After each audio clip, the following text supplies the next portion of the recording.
혹시 지금 사랑하고 있는 그 사람이 전생에 당신의 형제 자매였거나 심지어 부모였을 가능성이 있다고 생각해 본 적 있나요?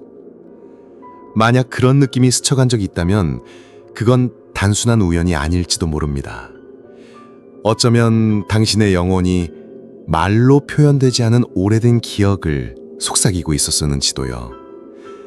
살다 보면 처음 만났음에도 묘하게 익숙하고 편안한 사람이 있습니다. 왜 이 사람과 이렇게 가까운 느낌이지? 이런 질문을 스스로에게 던지게 되는 관계들 말이에요. 어딘가 모르게 익숙한 눈빛, 아무런 역사도 없는데 깊은 유대감, 너무 빠르게 너무 깊게 다가온 사랑. 그건 마치 처음이 아니라 재회처럼 느껴집니다. 이 모든 경험은 다시 한번 생각하게 만듭니다. 혹시 영혼은 자신만의 기억을 지니고 있는 게 아닐까? 그리고 지금 사랑하는 사람, 새로 알게 된 누군가, 혹은 스쳐 지나간 사람 중 유난히 마음을 울린 그 사람이 전생에서는 당신의 형제, 부모, 혹은 영혼의 반려자였던 건 아닐까요? 저는 전생의 기억입니다. 오늘의 팟캐스트는 그런 이야기들을 통해 당신 자신의 사랑과 영혼을 비춰보는 여정을 시작합니다. 첫 번째 질문입니다. 사랑은 정말 이번 생에서 처음 시작된 걸까요? 아니면 아주 오래된 인연의 연속일까요? 지금 사랑하는 그 사람은 전생에 어떤 존재였을까요? 형이었을까요? 누나였을까요? 혹은 아버지, 어머니, 자녀였던 적도 있을까요? 브라이언 와이스 박사의 저서 Only Love is Real에는 전혀 모르는 두 환자, 엘리자베스와 페드로가 등장합니다. 두 사람은 최면 회귀 치료를 통해 여러 전생에서 서로를 만났던 기억을 떠올립니다. 어떤 생에서는 부부, 어떤 생에서는 자매. 현재는 서로 알지 못하는 상태였지만 비슷한 시기에 와이스 박사를 찾아왔고 점차 두 사람 사이의 깊은 인연을 깨닫게 됩니다. 많은 영혼들이 말합니다. 이번 생에서 어떤 특별한 사람을 만났을 때 묘하게 익숙하면서도 가슴이 설레는 감정을 느꼈다고요. 마치 오랜 시간 함께 해온 사이처럼요. 어떤 사람은 말합니다. 누군가에게 느끼는 강렬한 감정은 이성으로는 설명할 수 없고 그저 우리는 예전에 하나였던 존재라는 느낌뿐이라고요. 하지만 이 익숙함은 정말 전생의 기억에서 비롯된 걸까요? 혹은 단지 낯익은 눈빛, 향기, 목소리 같은 감각적 요소에 대한 뇌의 반응일 뿐일까요? 어쩌면 우리가 느끼는 강렬한 감정은 개인적인 기억이 아니라 인류 전체의 무의식 속에 남아있는 집단 기억의 반사일 수도 있습니다. 그리고 혹시 어떤 사람을 운명의 인연이라 너무 쉽게 믿게 되면 그 기대와 환상이 현실을 왜곡하거나 잘못된 집착으로 이어질 수도 있지 않을까요? 전생의 인연이라는 틀 안에 상대방을 가둬버린다면 지금 이 순간의 현실, 차이점과 갈등 그리고 상처를 제대로 바라보지 못할 수도 있습니다. 많은 사람들이 말합니다. 누군가를 깊이 사랑하게 되었을 때 그 만남은 처음이 아니라 재회처럼 느껴졌다고요. 그 사람의 눈빛을 처음 본 순간 전생에 나를 지켜준 사람이란 생각이 들었어요. 남편과의 사랑은 묘하게 자매 같은 유대감이 있었습니다. 그래서 더욱 깊고 신성하게 느껴졌습니다. 영혼은 끝없는 연극 무대 위의 배우와도 같습니다. 한 생에서는 어머니, 다른 생에서는 자식, 오늘은 연인. 각기 다른 배역을 맡으며 사랑을 다양한 관점에서 배워나갑니다. 관계는 고정되어 있지 않지만 배우는 변해도 배움은 계속됩니다. 동양 철학, 특히 불교와 힌두교에서는 인연과 업이라는 개념이 있습니다. 깊은 인연을 지닌 영혼들은 수많은 생을 거쳐 다시 만나게 된다고 말합니다. 네팔, 티베트, 일본 등 많은 지역의 전통에는 환생 인연에 대한 의식이 존재합니다. 삶의 역할이 바뀌어도 영혼 간의 연결은 끊어지지 않는다는 믿음이죠. 만약 지금 사랑하는 사람이 전생에 당신의 누나였던 존재라면 당신은 그 사랑을 더 깊이 느낄까요? 아니면 혼란스러울까요? 그리고 모든 관계가 사랑을 배우기 위한 역할이라면 당신은 지금 그 역할을 어떻게 살아가고 있나요? 불교에서는 이렇게 말합니다. 끝없는 윤회 속에서 어떤 존재도 한 번쯤은 우리의 어머니, 아버지, 자녀 혹은 형제였다고요. 가장 깊은 사랑은 호칭이나 관계의 이름에 있지 않습니다. 자비와 깨달음을 통해 각자의 역할 안에서 성장해가는 그 길에 있습니다. 결국 중요한 것은 우리가 서로에게 어떤 존재였느냐가 아니라 그 관계를 통해 얼마나 성장했느냐입니다. 그렇다면 지금 사랑하는 사람이 먼 전생에 나의 형제 자매였을 수도 있다면 처음 만났을 때 느낀 그 낯익은 낯선 느낌은 혹시 영혼의 기억에서 울려온 종소리일까요? 처음 보는 사람에게 왠지 모르게 익숙한 감정을 느끼는 이유는 무엇일까요? 그것은 직관일까요? 전생의 기억일까요? 혹은 단지 심리적인 반응일 뿐일까요? 수많은 얼굴들 속에서 단 한 사람만이 어디선가 마주친 적 있는 것 같아라고 느껴진다면 그건 단순한 우연일까요? 아니면 오래된 인연일까요? Many Lives, Many Masters에서 브라이언 와이스 박사는 한 여성 환자의 사례를 소개합니다. 그녀는 대기실에 있던 어떤 남자를 처음 봤음에도 불구하고 그를 분명히 안다는 강한 느낌을 받았습니다. 이후 두 사람 모두 퇴경 최면을 통해 전생에서 어머니와 아들이었다는 사실을 알게 되죠. 이와 유사한 사례들도 많습니다.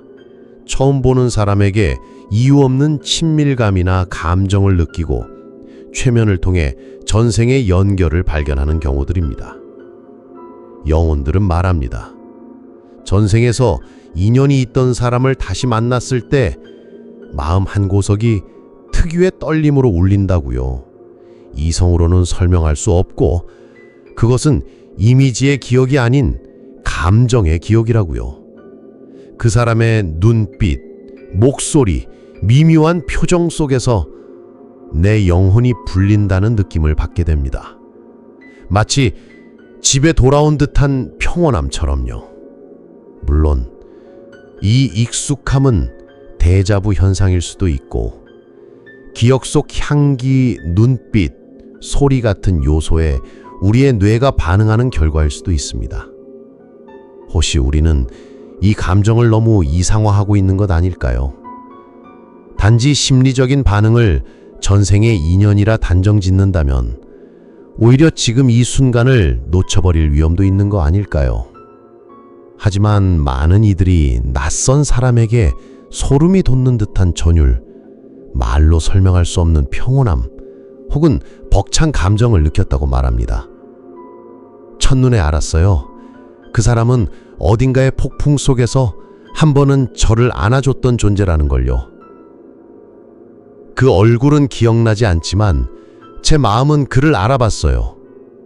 영혼은 미완의 악보와도 같습니다. 전생에서 함께한 어떤 음표를 다시 만날 때마다 멈췄던 멜로디가 다시 흘러나오기 시작합니다. 낯설지만 익숙한 느낌. 그건 아직 끝나지 않은 노래의 잔영, 지워지지 않은 감정의 여운인지도 모릅니다. 예로부터 수많은 문화에서 영혼이 서로를 알아본다는 현상이 존재한다고 말합니다. 켈트 문화에서는 이를 아남카라, 영혼의 동반자라 부릅니다. 불교에서는 견면여구, 처음 만났지만 오래전부터 알고 있었던 듯한 느낌을 전생의 인연과 공동업의 징후로 보기도 합니다. 만약 그 낯익은 낯섦이 단순한 착각이 아니라 영혼의 기억이라면 이 세상은 단지 현재만이 아니라 수많은 영혼이 서로를 찾아 헤매는 거대한 그물망일지도 모릅니다. 그리고 언젠가 다시 만나면 꼭 알아볼게 라는 약속이 있었다면 그 첫눈의 마주침만으로도 기억이 깨어나는 순간이 될 수 있겠죠. 자바암경에서 부처님은 이렇게 말씀하셨습니다. 중생이 서로 만나는 것은 우연이 아니라 남은 업, 함께한 업, 인연의 축적에 의한 것이다. 누구를 만나고 누구에게 끌리고 누구에게 사랑을 느끼는가? 그 모든 순간은 오랜 생을 거쳐 이어진 업의 흔적이며 아직 끝나지 않은 배움을 위한 기회입니다. 그렇다면 지금 사랑하는 그 사람이 전생의 나의 형제 자매였을 수도 있을까요? 처음 보는 듯하지만 익숙한 느낌. 그건 단지 감정일까요? 아니면 정말로 영혼이 보내는 신호일까요? 더 나아가 가장 가까운 인연이었던 영혼, 어머니 혹은 자녀였던 존재가 다른 생에서는 그 역할을 바꾸는 경우도 있을까요? 과연 지금의 어머니가 전생에는 내 자녀였을 가능성도 있을까요? 내가 지금 품에 안긴 사람을 한때 내가 세상에 데려왔던 적이 있다면 그 사랑은 어떤 색깔을 띨까요? 엄마와 자녀라는 관계는 정말로 고정된 걸까요? 혹은 영혼의 성장과 배움을 위한 역할 교환에 불과할까요? 데스티니 오브 소울스에서 마이클 뉴턴 박사는 특이한 사례 하나를 소개합니다. 어린 영혼 하나가 나는 지금의 엄마가 예전 생에서는 내 딸이었어요 라고 말합니다. 그 아이는 겨우 5살이었지만 엄마를 보호하고 용서해야 한다는 책임감을 늘 갖고 있었죠. 엄마가 퇴행 최면을 받았을 때 그녀는 딸이 과거 생에서 가난한 삶을 함께 헤쳐나가던 자신의 인도자였다는 사실을 알게 됩니다. 많은 영혼들이 말합니다.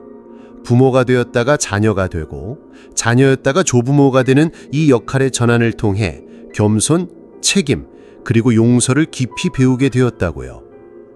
생명을 주는 역할일 때는 희생과 헌신을 배우고 다시 태어나는 입장이 되었을 때는 받아들이고 감사하고 사랑받는 법을 배우는 것이지요. 과학적으로 보면 모성과 자녀 간의 감정은 호르몬, 애착 형성, 그리고 양육 경험에서 비롯된 것이라 설명됩니다. 역할이 바뀌었다는 믿음은 가족 간의 관계를 이상화하거나 현실을 왜곡시킬 위험도 있을 수 있습니다. 전생을 믿는 시선이 현재의 역할과 책임을 흐리게 만들지는 않을까요?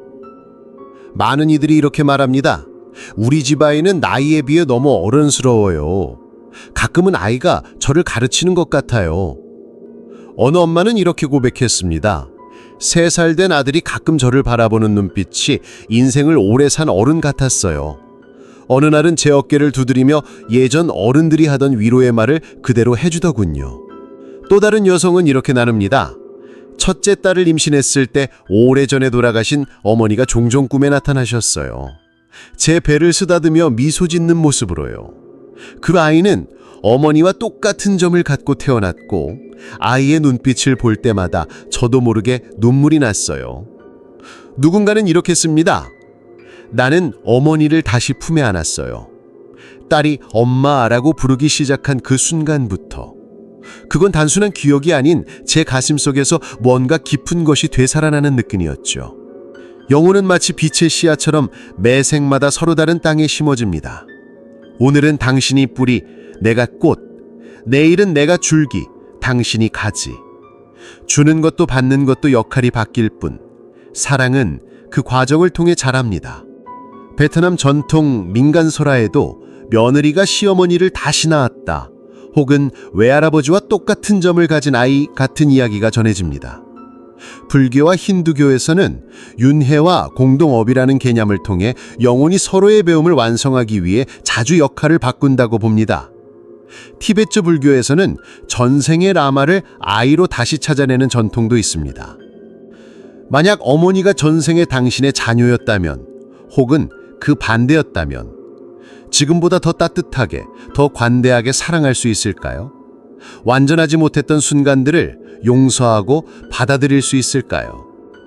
법구경에는 무량한 생에 우리에게 어머니가 아니었던 이가 없다는 부처님의 말씀이 있습니다. 불교는 모든 관계를 변하지 않는 소유가 아닌 자비심을 비추는 거울로 보라고 가르칩니다. 사랑했던 사람이 전생에는 내 형제였을지도 모릅니다.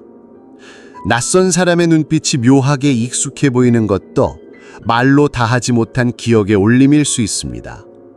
엄마가 내 딸이었고 내 아들이 내 아버지였을 수도 있습니다. 그렇다면 지금 이 생의 모든 관계는 단지 처음이 아닐 수도 있고 유일한 것도 아닐 수 있습니다. 그렇다면 오늘 우리가 주고받는 한 번의 포옹, 한 번의 눈빛, 한 사람의 존재가 당신에게 더 특별하게 다가올지도 모릅니다. 이 영상이 의미 있었다면 좋아요와 구독, 그리고 주변의 누군가에게 공유해 주세요. 다음 화에서는 이런 질문을 함께 마주합니다. 사고로 갑자기 세상을 떠난 영혼들, 그들은 길을 잃는 걸까요? 끝까지 함께 해주셔서 감사합니다.